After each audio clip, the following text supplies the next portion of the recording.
It's Rod Rourke. Welcome back to Rourke Knows Podcast, helping you become a better and more informed you. Well, today we have a special treat on Rourke Knows. We've got Dr. Chitty here, who is really an amazing plastic surgeon from Utah, and he's really, I think, struck a chord on social media. He's a real board-certified plastic surgeon, and we're going to talk to him about his life and what he's doing to really enhance not only his patient care, but also inform people about plastic surgery. So, Jerry, welcome. How are you doing? Thanks, Dr. Rourke. Doing awesome. Thanks for having me on. This is super exciting. It's great. I feel like I'm meeting a celebrity virtually here. Oh, Met you in person too, but so he goes by Dr. Chitty, but your name is Jerry Chidester, and you are a board-certified plastic surgeon. And tell us a little bit about you and what you do and where you trained and all those things, and then we'll get into it. yeah. So I'm a half white, half Thai. I'm half Asian, by my background. And I actually grew up outside of the U.S. I grew up in Saudi Arabia, but I came back to Utah in my high school years and ended up doing my undergrad and medical school here at the University of Utah. So my wife and I, we met here in Utah in high school. So, we have been together since we were in high school. After I finished my training in Utah, I went out to Loma Linda in Southern California. So I did the integrated 6-year plastic surgery residency there. And, I obviously trained everything head to toe. I thought I wanted to actually just commit myself to hand surgery. So I ended up doing a hand fellowship at USC with the orthopedic department there. Phenomenal group. And as I was looking for jobs, my mom, again, she's Thai, she said, "Hey, you need to come back to Utah. You need to at least look for a job." And so, culturally speaking, I said, "Hey, okay, I'll look." And I ended up finding a job here, came back.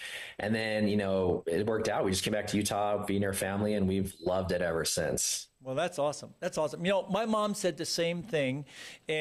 But I grew up in North Dakota, and I said, Mom, I can't do it. It's too cold. But it is cold. Yeah, no, it's great. Well, what a fascinating history. You know what? I was a hand surgeon too. I trained at the Harvard Master, and USC is an awesome place. So, basically, I always say, I'm a hand surgeon. You operate everything you get your hands on. But no, just a joke. Love it. No, we don't. Okay. So, but I think what I love about, you've got to follow him on his social media, on Instagram, and he's going to give you his handle, and on TikTok, because he brings plastic surgery alive, and he makes it fun. And it's fun, but it's also educational, and he's an all-star plastic surgeon. So tell us we're going to talk about the voice. How did you find your voice in plastic surgery? You did hardcore plastic surgery, a real hardcore, great hand surgery training program, and now you're in Utah, and it looks like you're living your dream. I really am. Yeah, no, I feel every day I wake up, I feel so blessed. When I transitioned from I was doing hand anesthetics when I came back to Utah, doing trauma call at night. And it was really hard, I think, in the beginning to find that voice. Like really, you come out of residency, you come out of fellowship, and you learn so much from your mentors, but really figuring out who you are as a surgeon, pairing that with your personality and what you're wanting to get out, that's hard. And I think for a lot of young surgeons coming out, it takes a couple years to figure that out. So I figured it out honestly right around COVID. I was experimenting a little bit with Instagram when I was doing my boards, and so I was trying to be very cautious. I didn't want to do anything that was just going to prevent me from getting board certified. And so as soon as I got board certified, I realized this is a great platform, Instagram and TikTok, to really educate, but do it in a fun way. And I think I was able to say, for me, my personality is I love to dance. I used to break dance when I was in high school. I had my breakdancing crew, I had my b-boy name, whatever. And so my mode of expression, I'm an okay artist, but I'm a better dancer. And so for me, that was my outlet, but I found it as a way to connect to people. And it really helped draw in people from all around the world, all over the US, but around the world. But it gave me that voice, and I found it by being myself. And I guess it's the hardest thing to do is just committing to that, I think. That is so right. He is being himself. You got to follow. Give us your handle on Instagram, because he even had me doing a break dance when he was here at the Plastic Surgery channel. It was great. Peer pressure. Yeah, it was peer pressure, fear of missing out. You did awesome. FOMO. But that's great. You have to find your voice by finding your true self. You can't fake it and make it, especially on social media. Like, people hire social media. You got to do it. And you come alive. And I love it. How do you get your staff? We're going to show a little clip of him in action. In the city, maybe you should drive a Yukon. Pick up on the way you call. In a pretty little Tucson. Are you with me? In the Phantom with the roof gone. I pull up at Jimmy Neutron. I can help you get a move on. Like you haul, and I know you like to go slow, but we could go faster. Tell me the password. Slide City, you know what that means. It's pretty amazing. How do you get your staff to collaborate with you? Well, for one, they get paid to be here, so they better do what the boss says. No, I'm just kidding. No, I think, I think a huge part of running a business, and you run private practice, and I think you totally understand this, Dr. Work, but it's like really building a culture that matches your personality and what you're trying to achieve as a practice.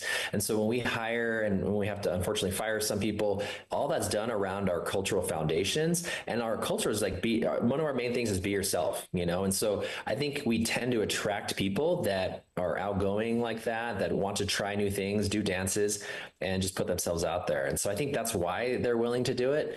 And a lot of them have done professional dance. They've been on, NFL, whatever, professional sports dancers all over the place. So I think we attract that crowd. Yeah. And my handle is Dr. Chitty, by the way, on Instagram and TikTok. Sorry, you had mentioned that earlier. Yeah, no, it's great. And you're right. You have to take charge. And, you want your practice to reflect who and what you are.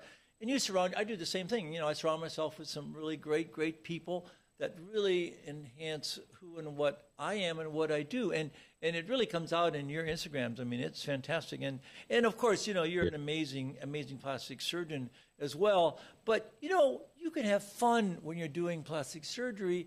It's a serious field, but you can have fun. And your patients will really enjoy that because they know you're highly talented, but you also, you're living life because, you're a normal person. I mean, tell me, you've got, you're married, you got several kids, right? How many kids do you have? Yeah, three kids. Got teenagers and yeah, so an 8-year-old. You're going through all the things that we all go through and have been through. So, I mean, it's good. You're a real person. And, one thing I know that when people come to see me that have watched me on social media is that they say, I feel like I know you. I feel like I've just, and like sometimes on a plane, people come up to me and going, really, I don't, I know you. And it actually is a good feeling because it kind of has broken the water because half the time when you go into a room, people don't know you, but, you say, hey, I feel like I know you. I'm sure they say the same thing to you, right? Oh yeah. I mean, and that was a big goal of mine as well. Outside of education was being myself, but really helping people feel comfortable. So like I said, when they come in, this is very personal for people, coming in, sometimes they don't want anybody to know that they're having plastic surgery, or two, it's something they're addressing that's so personal to only them. And so I think to break those barriers by seeing who you are personality wise, and then when they meet you, they say, oh, it's the same person. And it just, like you mentioned, it just eases everything for them. And then you're able to really spend that time with the patient, focus on what they want, and they fully trust you. And then they know your staff too. They see your staff, and so they just feel like they already know everyone. Right. And they know that, that's the fun side, but this is the serious side because plastic surgery is serious. But, I think people want to relate to somebody they can relate to. That's nice, that's affable, and that will be there for them when you're doing the serious stuff, which is, plastic surgery. And I think that's really, fantastic. Totally. I was going to say, surgery is very serious, and I don't never dance during surgery. I think that's very inappropriate. Yeah, I know. But so I definitely keep it separate. But there's a side to be able to be yourself, like you mentioned, and you're going to attract the people that like you for your personality. It's a really good filter, in my opinion. If they're like, oh, this guy's a clown, they're going to go somewhere else, right? So I don't have to worry about seeing those patients. Right, exactly. And you know what? You want to, just like, I only operate on people that I like. And, I don't want people that I don't like that are not going to listen to pre and post-op care. And, you want to surround yourself with those same people because otherwise it just becomes, a chore and life-sucking, and you don't want that. And so you're right. It does self-select because people come to me and say, hey, I like your personality. I like your results, but I like who and what you are and what you're doing to relate to me. And I think that's really important. So in summarizing, finding your voice, what advice do you have for the viewer, whether they're a professional plastic surgeon or other, what would the three things that you would tell people to find their voice in being successful on social media like you have? I think first and foremost, it takes a little bit of time to have some self-introspect and say, okay, what are my passions, outside of plastic surgery and the results that I can provide? What is it about me that stands out? And what is it about me that I'm passionate about or that I like to do? And then really finding a way to intertwine that into your social media presence. Because you mentioned this earlier, Dr. Warg, it's very obvious when people are faking something, right? Or you can tell when it's not produced by that person. And so, like I said, finding your voice needs you to be yourself. And so, but that's the hardest part, is putting yourself out there, and so I think start small. You don't have to do any dances, but you can find what works best for you. And some people are just very academic, right? And they're just so good at educating others. And I think really getting a nice setup, getting a nice lighting, and just start educating people about things you're passionate about. That's a great way to start, I think. Yep. That's great advice from an amazing plastic surgeon who you must follow, Dr. Chitty, on both TikTok and Instagram. It's great. It's enjoyable. You always make me smile every morning, which is a good thing. When you've done the surgery, as I come up the elevator, do my elevator thoughts, I'm smiling and I look at you. It's great. So thank you so much for spending time with us. So make sure you follow Dr. Chitty. And until next time, stay informed and stay focused and be yourself.